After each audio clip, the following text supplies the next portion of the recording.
മഹാഗുരുശരണം. ഇന്ന് 2025 മെയ് 1 വ്യാഴാഴ്ച. എന്നെ കാണുകയും കേൾക്കുകയും ചെയ്യുന്ന എല്ലാ ഈശ്വര ചൈതന്യങ്ങൾക്കും ശ്രീനിവാസപ്പയുടെ വിനീത നമസ്കാരം. ഇപ്പം 3 ദിവസം ഷൊർണൂർ ഭാഗത്ത് പോയി, അവിടെ കുറേ അനുഭവങ്ങളിലൂടെ പോയി. അപ്പോൾ കുറച്ച് പേര് അവിടെ വെച്ച് കാണാൻ വന്നിരുന്നു, കാണാൻ സാധിച്ചു. അവിടെ കല്ലിപ്പാടം എന്ന് പറഞ്ഞ സ്ഥലത്തായിരുന്നു, കുലപ്പള്ളി അതിൻ്റെ അടുത്തായിരുന്നു. അവിടുത്തെ ഒരു വീട്ടിലായിരുന്നു, അവിടുത്തെ കുടുംബദേവതകളായിരുന്നു ഈ ചടങ്ങ്. അപ്പോൾ അവിടുത്തെ എക്സ്പീരിയൻസുകൾ ഷെയർ ചെയ്യാം. അതിനു മുമ്പ് ഇന്ന് മെയ് 1 തൊഴിലാളി ദിനമാണ്. അപ്പോൾ ഞാനൊക്കെ ബാങ്കിൽ ഉള്ളപ്പോഴത്തേക്കും മെയ് 1 അവധിയാണ്. അപ്പോൾ തൊഴിലാളികൾ, ഒരു നാടിൻ്റെ ചാലക ശക്തി എന്ന് പറയുന്നത് തൊഴിൽ മേഖലയാണ്. ആ തൊഴിൽ ചെയ്യുന്നവർക്ക് അന്തസ്സോടെ അവരുടെ വേതനം കിട്ടാനും അടിമ മനോഭാവത്തോടെ നോക്കുന്ന ആ പ്രവണത ഒഴിവാക്കുവാനുമായിട്ടുള്ള ഒരു നല്ല ലക്ഷ്യത്തോടെയാണ് അഖില ലോക തൊഴിലാളി ദിനം മെയ് 1 എടുക്കുന്നത്. അതിൻ്റെ പുറകിൽ ചരിത്രമൊക്കെ ഉണ്ട്, അത് പലർക്കും അറിയാം. ഇല്ലെങ്കിൽ ഗൂഗിളിൽ നോക്കിയാൽ അറിയാം. ഞാനിപ്പോൾ പറയാൻ പോയി കഴിഞ്ഞാൽ ഏറ്റക്കുറച്ചിലുകൾ വരും. ഒന്നാതെ ഡേറ്റ് പറയുമ്പോൾ തന്നെ മാറാറുണ്ട്, അത് ഓരോരുത്തർ പറയാറുണ്ട്. അപ്പോൾ പക്ഷേ എന്തൊക്കെ വന്നാലും മുതലാളിത്ത വർഗാധിപത്യം ഇതൊക്കെ എന്ന് പറഞ്ഞാലും, ഓണം വന്നാലും ഉണ്ണി പറന്നാലും കോരന് കഞ്ഞി കുമ്പിളിൽ തന്നെ എന്ന് പറയാറുണ്ട്.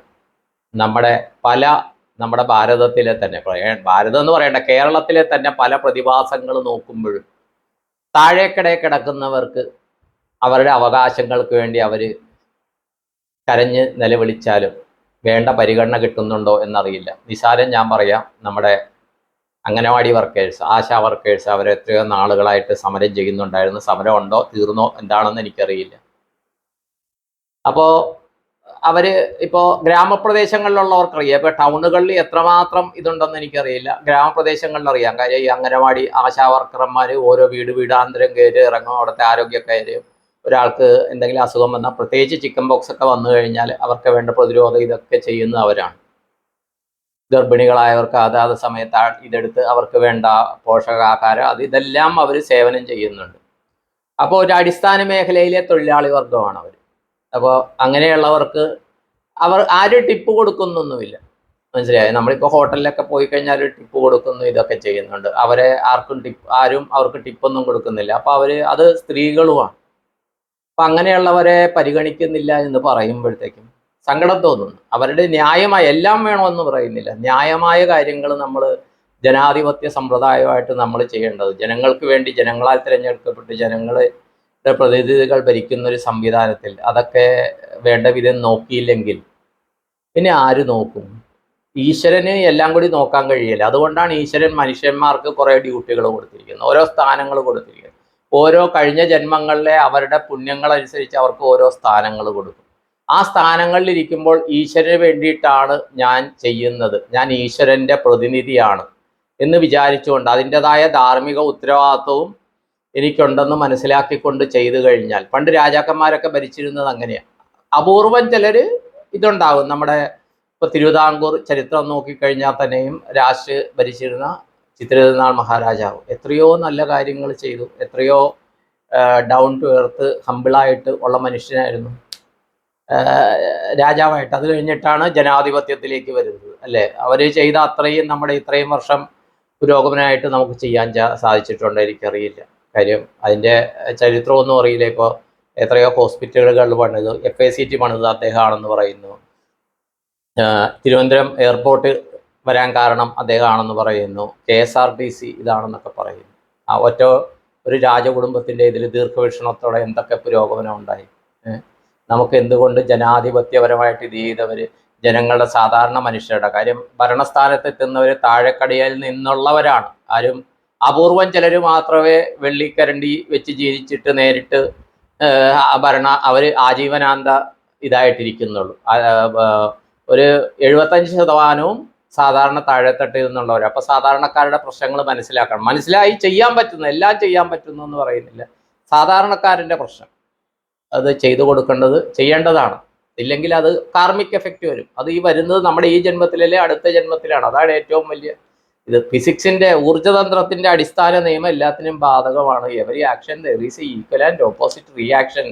അത് മാനസികമാണെങ്കിലും വാക്കുകൊണ്ടാണെങ്കിലും പ്രവൃത്തി കൊണ്ടാണെങ്കിലും ഇത് ഉണ്ട്. എപ്പോഴാണ് ഏത് കിട്ടും എന്നുള്ളത്, ഇപ്പൊ ഇന്ത്യയുടെ സർജിക്കൽ സ്ട്രൈക്ക് പോലെ പഹൽഗാമിന് എപ്പോ ഏത് സമയത്ത് അറ്റാക്ക് കൊടുക്കും എന്നുള്ളത് പറയാൻ പറ്റില്ല. ആ രീതിയിലാണ് കാർമിക് എഫക്റ്റ് വരുന്നത്. എന്തെങ്കിലും ആട്ടെ, ഇപ്പോൾ ഞാൻ ഷൊർണൂർ പോയതിൻ്റെ അനുഭവങ്ങൾ പറയാം. അപ്പോൾ സാധാരണ തേങ്ങ നോക്കി എനർജി നോക്കുന്നുണ്ട് അല്ലേ, തേങ്ങ വെച്ച്. അപ്പോൾ തേങ്ങ വെച്ച് എനർജി നോക്കുന്നു, എനർജി നോക്കി എനർജി കാണുന്നുണ്ട്. അപ്പോൾ ഇത് സംഭവിക്കുന്നത് എന്താണെന്ന് വെച്ച് കഴിഞ്ഞാൽ, അപ്പോൾ ഒരു വ്യക്തി നോക്കുമ്പോൾ എനർജി കാണുന്നില്ല. അപ്പോൾ ഈ സംഭവിക്കുന്നത് എന്താണെന്ന് വെച്ച് കഴിഞ്ഞാൽ, നമ്മുടെ ഓറയിൽ ആ എനർജിയുടെ ഇത് സ്വീകരിക്കപ്പെട്ടിട്ട് അതാണ് തേങ്ങയിൽ റിഫ്ലക്റ്റ് ആകുന്നത്. അല്ലാണ്ട് തേങ്ങ ഡയറക്റ്റ് എനർജി നോക്കുകയാണെങ്കിൽ താഴെ വെച്ച തേങ്ങയും എനർജി കാണണമല്ലോ, അതാകുന്നില്ല. അപ്പോൾ നമ്മൾ എനർജി ചെക്ക് ചെയ്യുമ്പോൾ, നമ്മൾ സാധാരണ ഒരു തേങ്ങ വീട്ടിൽ വെക്കുമ്പോൾ അല്ലെങ്കിൽ മുറിച്ച് വെക്കുമ്പോഴൊക്കെ അതിൻ്റെതായ ചില പ്രവർത്തനങ്ങൾ അവിടെ നടക്കുന്നുണ്ട്. അതിരിക്കട്ടെ, അതൊരു വേറൊരു വിഷയം. അപ്പോൾ ഈ എനർജി നോക്കിയ തേങ്ങ ഒരാൾ നോക്കുമ്പോൾ, ചിലർ നോക്കുമ്പോൾ കിട്ടും, ചിലർ പൊക്കും, ചിലർ പൊക്കുകയില്ല. ഇത് തന്നെയാണ് കാര്യം. അപ്പോൾ ഇന്നലെ രാവിലെയും ഞാൻ എനർജി നോക്കി. അതിന് ശേഷം പിന്നെ ആ എനർജി നോക്കിയ തേങ്ങ ഒഴിഞ്ഞു. ചിലരെ ഒഴിഞ്ഞു എന്ന് വെച്ചാൽ ഒരാളെ ഒഴിഞ്ഞു, ഒന്നിലധികം ആൾക്കാരെ ഒഴിഞ്ഞു. പിന്നെ ഈ തേങ്ങ വെറുതെ കൊണ്ടുപോകുമ്പോൾ ഞാനിങ്ങനെ കയ്യിൽ കൊണ്ടുപോവുകയാണ്. കൊണ്ടുപോകുമ്പോൾ എനർജി കാണിക്കുന്നില്ല. എനിക്ക് തന്നെ അതിശയമായിപ്പോയി. ആദ്യമായിട്ടുള്ളൊരു അനുഭവമാണത്. സാധാരണ ഒഴിഞ്ഞെടുത്ത തേങ്ങ, എനർജി നോക്കിയ തേങ്ങ ഞാൻ ഇപ്പോൾ എന്തെങ്കിലും ഇതാണെങ്കിൽ ഞാൻ ക്ഷേത്രത്തിൽ ഉടയ്ക്കുകയാണ്. പ്രത്യേകിച്ച് എടപ്പള്ളിയിൽ കൊണ്ടുവന്ന് ഉടയ്ക്കും. ഇവിടെയൊക്കെ ആണെങ്കിൽ. ഇല്ലെങ്കിൽ ഇപ്പോൾ ചിലത് ദൈവിക ഇതാണ് നോക്കിയതെങ്കിൽ അതെന്ത് ചെയ്യുന്നു വെച്ച് കഴിഞ്ഞാൽ, അവില് നനയ്ക്കുമ്പോൾ ഇത് ചെയ്യാൻ പറയും. ഇപ്പം ചിലർ ചോദിക്കുന്നുണ്ട് അതെന്ത് ചെയ്യണം. കറിക്കൊന്നും ഇടരുത്, അവില് നനച്ച് അപ്പോൾ തേങ്ങ പീര ഇടുമല്ല, അതിനകത്ത് ഇടാം. വേവിക്കരുത്, ചൂടാക്കരുത്, അത് പ്രസാദമായിട്ട് സ്വീകരിക്കുക. അപ്പോൾ പക്ഷേ ആ എനർജി നോക്കുന്നില്ല. അപ്പോൾ ഇതെനിക്ക് നേരത്തെ അറിയാത്തതുകൊണ്ട് വീഡിയോയും ഞാൻ എടുത്തില്ല. അപ്പോൾ എനിക്ക് ഭയങ്കര അതിശയമായിപ്പോയി അത്. കാര്യം എന്താ വെച്ചാൽ, ഒരാളുടെ എന്തെങ്കിലും ആകട്ടെ ശരീരത്തിലെ ഇത്, നമ്മൾ തേങ്ങ ഒഴിയുക എന്ന് പറയുമ്പോൾ ആളുടെ കാർമ്മിക ഇത് ഒഴിയുകയാണ്. എന്തോ ആകട്ടെ, ഏത് കാർമ്മികമാകട്ടെ. പക്ഷേ അതിനുശേഷം 2 തേങ്ങ ഉണ്ടായി, രണ്ടും എനർജി കാണിക്കുന്നില്ല. എനിക്കത് അതിശയമായിപ്പോയി. ആ ഒരു എഫക്റ്റ് ഉണ്ട്. അതാണ് ഈ ഒഴിഞ്ഞടിച്ച തേങ്ങ നമ്മൾ അതിൽ നിന്ന് എടുക്കരുത്, നമ്മൾ വീട്ടിൽ കൊണ്ടുവരരുത് എന്നൊക്കെ പറയണതിൻ്റെ കാര്യം. പലരോടും ഞാൻ പറയാറുണ്ട് തേങ്ങ ഒഴിഞ്ഞടിക്കുന്നു. പക്ഷേ ആരോടെങ്കിലും 5 തേങ്ങ ഒഴിഞ്ഞടിക്കാൻ പറഞ്ഞു കഴിഞ്ഞാൽ പിന്നെ 5 എണ്ണം അടിച്ച് എന്തുകൊണ്ട് ഞങ്ങളുടെ കാര്യം നടന്നില്ല എന്ന് വിളിച്ചു ചോദിക്കുന്ന ആൾക്കാരും ഉണ്ട് എൻ്റെ അടുത്ത്. മനസ്സിലായ? 5 തേങ്ങ കൊണ്ട് അവരുടെ കാർമ്മികത്തില്ല. പലരും അവരുടെ വീടുകളിൽ വരണമെന്നുണ്ട്. ഇപ്പോൾ ഷൊർണൂർ എന്തുകൊണ്ട് പോയി എന്ന് വെച്ചാൽ, എൻ്റെ ഒരു ഫാമിലി ഫ്രണ്ട് പോലെയാണ്. തിരുവണ്ണാമലയെ കൊണ്ടുപോയ ശ്രീ ശ്രീനിവാസൻ ദിവ്യയുടെ കുടുംബ വീടാണത്. ആ ഒരു ഫാമിലി ഫ്രണ്ട് എന്നുള്ള രീതിയിലാണ് ഡെയിലി സംസാരിക്കുക, അത് ചെയ്യും. ഞാൻ പോയി വരാനുള്ള ചിലവും അവിടെ താമസിക്കാനുള്ള ചിലവും എൻ്റെതായ രീതിയിലുള്ള ഭക്ഷണവും എല്ലാം അവർ കറക്റ്റായിട്ട് സമയത്ത് ചെയ്യുന്നതുകൊണ്ടാണ്. ആ ഉറപ്പുള്ളതുകൊണ്ടാണ് ഞാൻ ഒറ്റയ്ക്ക് അവിടെ പോയത്. മനസ്സിലായത്?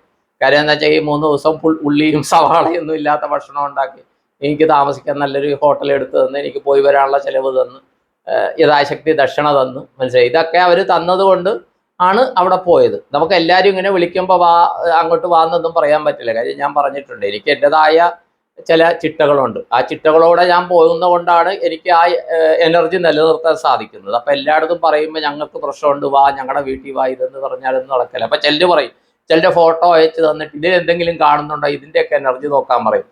അതൊന്നും നോക്കാനായിട്ട് നോക്കിയിരിക്കാനുള്ള ടൈമില്ല സത്യം പറഞ്ഞ കാര്യം. എന്ന് വെച്ചാൽ എത്രയോ പേർക്ക് ഞാൻ റെസ്പോണ്ട്, എനിക്ക് തന്നെ വിഷമം തോന്നുന്നു. ദൈവമേ, ഇത്രയും ആൾക്കാരുടെ ഇതായിട്ട് എനിക്ക് അത്രയും റെസ്പോണ്ട് ചെയ്യാൻ സാധിക്കുന്നില്ല ഇതില്ലെന്ന്. ഇപ്പോൾ ദക്ഷിണ അയക്കുന്നവരോടെങ്കിലും ഞാൻ പറയാറുണ്ട്, നിങ്ങൾ സ്ക്രീൻഷോട്ട് അയക്കുക, എനിക്ക് നിങ്ങളെ വീഡിയോ കോൾ ചെയ്തൊന്ന് സംസാരിക്കട്ടെ എന്ന് പറയും. ഇനിയും അങ്ങനെ അയക്കാത്ത ആരെങ്കിലും ഉണ്ട് ഇതുണ്ടെങ്കിൽ ദയവ് ചെയ്ത് എനിക്കൊന്ന് മെസ്സേജ് അയക്കണം. ഡെയിലി 100 മെസ്സേജുകൾ കിട്ടുന്നുണ്ട്. ഇന്നിനി ആ ബാക്കിൽ റെക്കോർഡിംഗ് ഉണ്ട്, അതിന് പോകണം. അപ്പം എനിക്ക് കുറേ കാര്യങ്ങൾ ചിട്ടയോടെ ചെയ്യാൻ പറ്റുന്നില്ല. പല ആൾക്കാരും അവരൊരു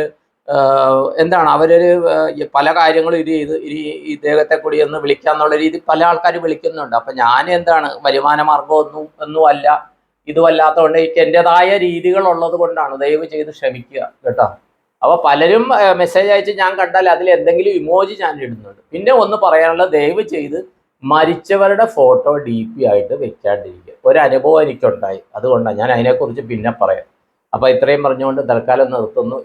ഇന്നെനിക്ക് ആ ബാക്കിലേക്ക് പോകണം. അത് കഴിഞ്ഞ് കൂടാതെ തുറവൂര് എൻ്റെ ഗ്രാമക്ഷേത്രമായിരുന്നു. ഞാൻ പള്ളിപ്പുറത്ത് താമസിക്കുമ്പോൾ തുറവൂർ നരസിംഹ ക്ഷേത്രം.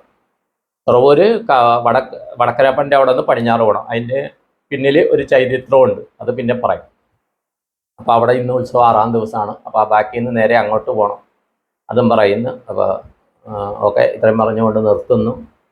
അപ്പോൾ ഇന്നത്തെ എൻ്റെ ഉപാസനയ്ക്ക് ശേഷം, ഉപാസനയുടെ പിന്നെ ഞാൻ പോയി വന്ന ക്ഷേത്ര ദർശനങ്ങൾ എല്ലാത്തിൻ്റെയും പുണ്യം എന്നെ കാണുന്ന കേൾക്കുന്ന എല്ലാവർക്കും, നമ്മുടെ എല്ലാ കുടുംബാംഗങ്ങൾക്കും ദീർഘായുസ്, പൂർണ്ണാരോഗ്യം, സത്സന്താന സൗഭാഗ്യം, ദരിദ്രാന സമൃദ്ധി, സർവകാര്യസിദ്ധി, സർവൈശ്വര്യം, സർവമനോകാമന നടക്കാൻ, കുട്ടികൾക്ക് നല്ല വിദ്യാഭ്യാസം, നല്ല മാർക്കോടെ ഉന്നത വിജയം നേടി അവരാഗ്രഹിക്കുന്ന സർവീസോ പ്രൊഫഷനോ ജോലിയിലോ അവർ ജോയിൻ ചെയ്ത് അവർക്ക് ഓരോ കുടുംബത്തിൻ്റെയും ഓരോ കുലത്തിൻ്റെയും സംസ്കാരം അനുസരിച്ചുള്ള ജീവിത പങ്കാളി ലഭിക്കുവാനും, ഓരോരുത്തരും ചെയ്യുന്ന ബിസിനസ്സിലോ ഉദ്യോഗത്തിലോ ഉത്തരോത്തരം വരുമാന വർധന ഉണ്ടാകാനും, അതുപോലെ എല്ലാവർക്കും, അത് വീട്ടിലാകട്ടെ, ജോലി സ്ഥലത്താകട്ടെ, ബിസിനസ് ചെയ്യുന്നിടത്താകട്ടെ, കുട്ടികൾ പഠിക്കുന്നിടത്താകട്ടെ, കുട്ടികൾ പഠനാവശ്യത്തിന് താമസിക്കുന്ന സ്ഥലങ്ങളിലാകട്ടെ, കുട്ടികൾ പഠനാവശ്യത്തിന് ചെയ്യുന്ന യാത്രകളിലാകട്ടെ, അതുപോലെ ഓരോരുത്തരും വ്യക്തിപരമായിട്ട് ചെയ്യുന്ന യാത്രകൾ, ഔദ്യോഗികമായിട്ട് ചെയ്യുന്ന യാത്രകൾ,